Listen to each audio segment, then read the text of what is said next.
Iran এখন দুই মেরুর রাজনীতির উত্তাল মঞ্চ।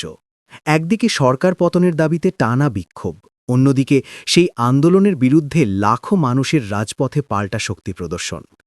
এর মাঝেই সামরিক বাহিনীর কঠোর সতর্কবার্তা, জাতিসংঘের উদ্বেগ আর যুক্তরাষ্ট্রের সাবেক প্রেসিডেন্ট ডোনাল্ড ট্রাম্পের নতুন করে হামলার হুমকি, সব মিলিয়ে ইরানের পরিস্থিতি ক্রমেই আরও জটিল হয়ে উঠছে।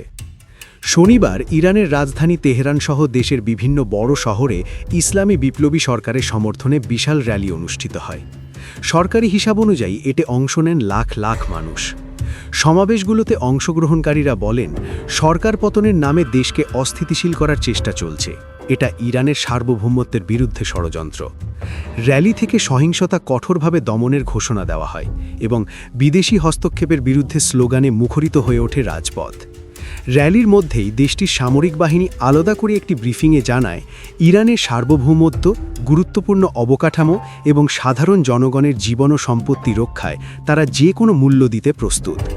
সেনাবাহিনীর পক্ষ থেকে আরও বলা হয়, যে কোনো হামলা প্রতিহত করা হবে এবং প্রয়োজনে পাল্টা অভিযানের জন্য পূর্ণ প্রস্তুতি নেওয়া হচ্ছে।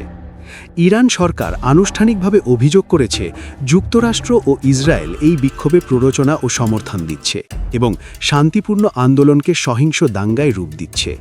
তবে ওয়াশিংটন ও তেল আবিব এই অভিযোগ প্রত্যাখ্যান করেছে।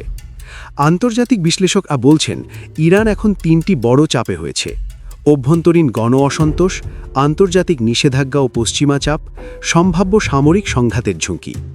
একদিকে সরকারকে সমর্থন করা লাখো মানুষ, অন্যদিকে পরিবর্তনের দাবিতে রাজপথে আন্দোলনকারী জনতা, তার উপর আন্তর্জাতিক শক্তির চাপ ও সামরিক হুমকি।